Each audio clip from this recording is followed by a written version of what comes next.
Well, here we have the omelet.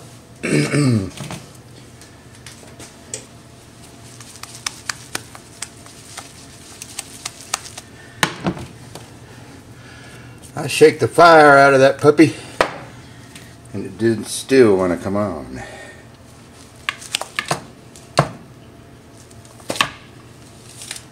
Oh, voila, didn't work.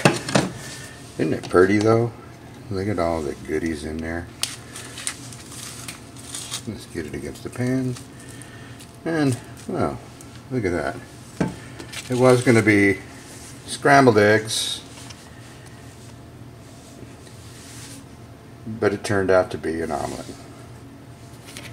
What can I say?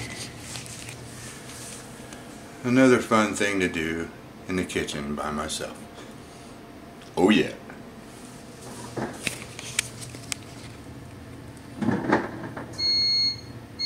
Oh, there's the toast.